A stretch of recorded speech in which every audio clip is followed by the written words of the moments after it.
Hey guys, welcome to my very first story in my Broadway series.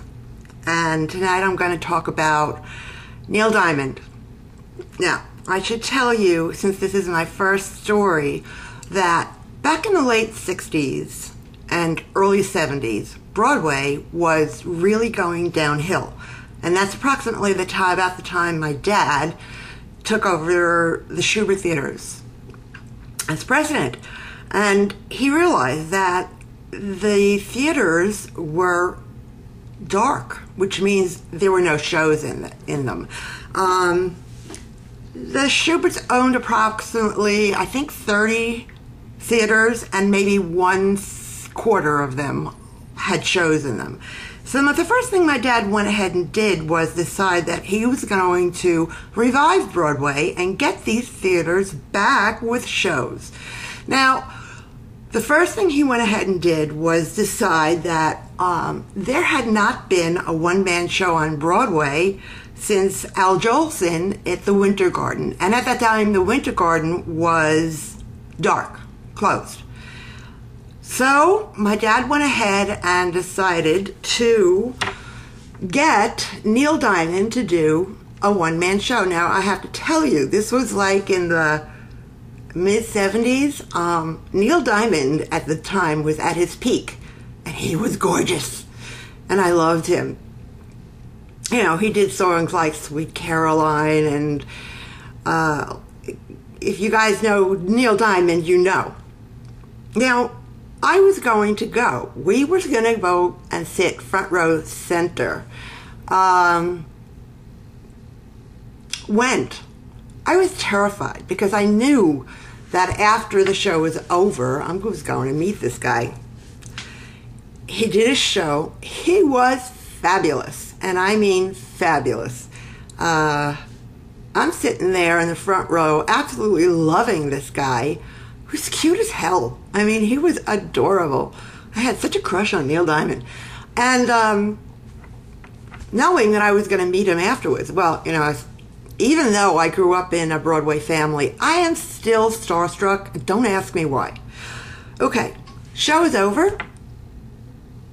And usually after an opening night, what you do is you go across the street, or in this case, a few blocks away, to Sardi's restaurant.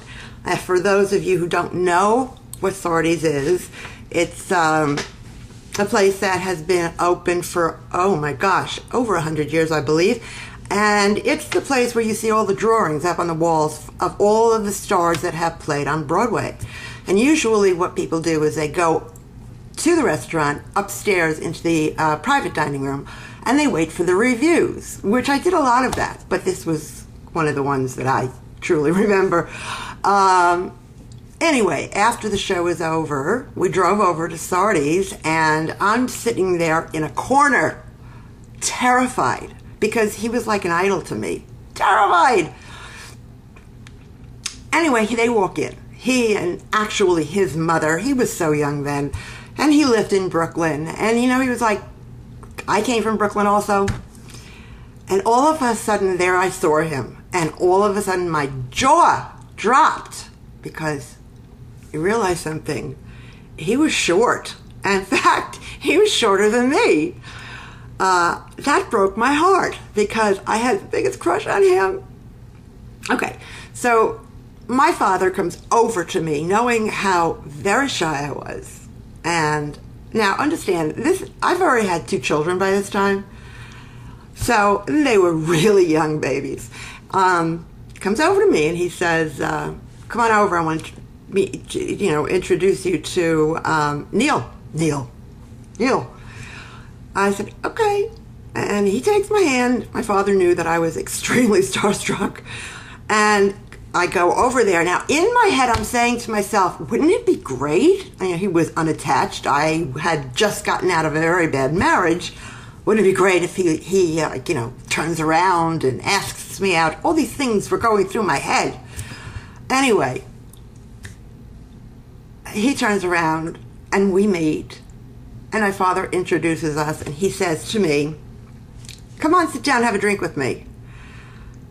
Sure, of course, absolutely. And in my head, I'm saying, I'm having a drink with Neil Diamond. I'm having a drink. And I look over at my father, and he's grinning from ear to ear, knowing that I'm going nuts inside. At one point, I wanted to be, on one hand, I wanted to be with him. And the other one, I wanted to run away. Anyway, we sat down, we had a drink together, talked about the show, found out a little bit about his life growing up in Brooklyn and where his songs and how his songs were inspired, mostly from living in Brooklyn. And when the night ended, we said goodbye. I heard from him one more time after that. It was just a note saying that he enjoyed meeting me. I met him again about 5 years later. I remember you. So, growing up with my dad was extremely special in a lot of ways. I'm going to be telling you stories that are much more involved than this one particular one. But I wanted to start with this one because he was like my crush when I was in my early 20s. And at the time, he was extremely beautiful. And he still, to this day, sings great. But, of course, he's older. By the way, guys, do you want to see what I looked like 10 years ago? Watch. That was me 10 years ago.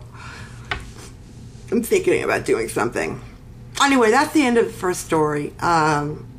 It was a lot of fun. And the next time I come up, I'm going to be coming up with a story, I think maybe the Liza Minnelli story or possibly the Tony Awards ceremony, which was extremely interesting since I had to walk the red carpet and they were all saying, who's that, who's that, who? I was nobody. Anyway, you take care. I hope you enjoyed this. Bye.